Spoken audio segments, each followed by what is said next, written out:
Today I thought I would film a spontaneous Q&A video, so I posted on Instagram, Facebook and YouTube, and you have asked a lot of questions, so I'm just going to make my way through them and see how many I can answer. Alright, first question from YouTube. Oh, I've lost it. First question from YouTube is from Benny. How do you define success in life? I've been asked this question before and I didn't have a great answer for it then, and I wish I had a better answer for it now. But basically I think everybody needs to define success on their own terms. So for me, I define success as me waking up and being happy, me managing my anxiety to the point that I almost don't experience it anymore, waking up and doing something that I know I want to do, not feeling crappy about my life. And that doesn't mean that everything's perfect. It just means that I feel good about who I am and what I'm doing. I also obviously have career goals and travel goals and things like that, but I think you can have different goals and define success differently in different areas of your life. I hope that makes sense. So basically, the long answer short is I define success as feeling good about myself, being happy, waking up and enjoying what I do most of the time. That doesn't mean it's perfect all the time, but that I am basically a happy person. Okay, next question from Dolphin Taco. What do people say when they first find out that you hypnotise people over the internet? The reason I keep taking my glasses off, by the way, is for the reflection. I think it's annoying for you if you see the reflection in my glasses. What do people say when I tell them I hypnotise them over the internet? I usually don't tell people when I first meet them. It's kind of a little lame sort of in-game that I play sometimes, where I just make up random careers and tell people I do that instead if I don't feel like talking about it. When I do tell people, they're usually really curious and sometimes they're very excited. Usually the first question is, does it work? The second question is, can you make a living doing that? People seem to be surprised that A, it can work, and B, that I can make a living doing it. So they're usually very curious. They have a lot of questions. They're quite excited. They don't usually meet people who do what I do, and so it's usually quite nice most of the time. Okay, like to play games. Have you ever used weed or other drugs with hypnosis or just in general? You're going to think I'm so lame, but I have never used any drugs ever. Never even tried a cigarette ever. I do drink, not that much, but I do drink. I was that kid at school that when I was growing up and my parents were like, drugs are bad, okay? I went, okay, cool, drugs are bad. Didn't do them. So I've never felt the need. I don't judge those who do, but I really am not qualified to comment on what hypnosis is like with drugs because I've never done them. Okay, Lady Cat. Oh, this is a good question. It's an interesting question.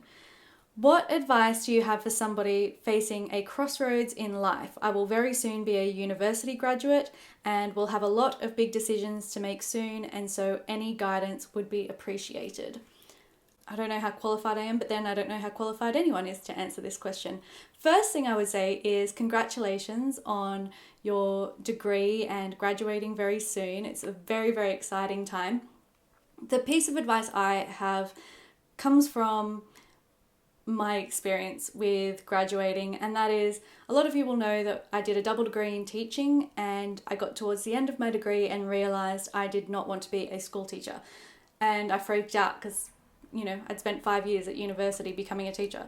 So I went and worked on cruise ships and I had lots and lots of different jobs. And my advice for you is to always remember that nothing is permanent, everything can be fixed, everything is temporary. So you will have a lot of big decisions to make and you do need to give them thought and consideration and weigh your pros and cons. But if you decide something and you decide later that you've changed your mind and that you want to do something different, that is absolutely okay, and there is nothing wrong with that, and everything is fixable. So don't put too much pressure on yourself. Enjoy the time that you have finishing university. It's a super fun time and it's a time of big change, and just remember that those changes some of them, they will have an effect on the rest of your life, but it doesn't mean they have a bad effect if you've made the wrong one. So just remember that you can always change your mind, and that is absolutely fine. Everything is fixable. Okay. I'm so sorry if you can hear the trucks outside, but I've started and stopped recording this quite a few times, and I'm just not doing it again. UCLA drummer.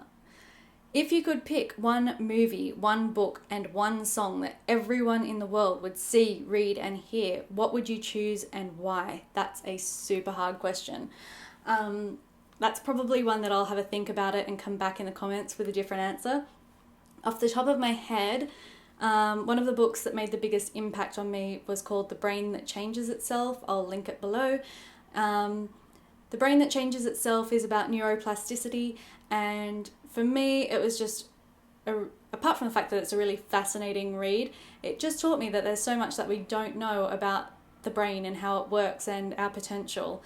And there's a lot of research being done in that area, but it's still, there's a long way to go, and I'm fascinated by that stuff, so I think that's a really good read. Oh my god, this truck is so loud. I'm just gonna let it go past. Okay. Still hear it. Oh. Okay. So that's the book. A song, there are just so many depending on the mood you're in. If I had to pick a favourite right now off the top of my head, one of my all-time favourite songs is Wish You Were Here, Pink Floyd. I'd say that one. And what do we got? A movie. I really can't think of a life-changing movie off the top of my head. I'm going to pick two that I really enjoy, one documentary, one film. So my favourite movie that has been my favourite movie since I was way too young to be watching it is Dirty Dancing. I've seen it more times than I could ever possibly count. And the other one is, I really love Bill Cunningham, New York as a documentary. I think it's quirky, it's fun, it's poignant, and it's just a really interesting film. So I'm going to say Dirty Dancing and Bill Cunningham, New York, and then check the comments because I've probably got a whole lot of different answers once I've had time to think about them. Alan! Hi, Alan! There has been a lot of misunderstanding in the past about what hypnosis is and what it can be used for. Do you think that's changing because more people can access hypnosis now through channels like yours? I think we have a long way to go. I think if you're in the community, so to speak, so if you do hypnosis or you use hypnosis, you know people who use it, you're probably quite familiar, and there's a lot of education out there about what can be done and what it can and can't be used for. People who aren't in that scene, so to speak, there's still loads and loads of misunderstanding about that. And it's funny because I'm not in the business of trying to convert people, so I don't know how much I do to really help that cause, because I quite deliberately don't try to talk people into hypnosis. I don't discuss it with people when I'm out. A lot of people wouldn't even know that I even have this channel, most likely, unless they Google me, in which case they do.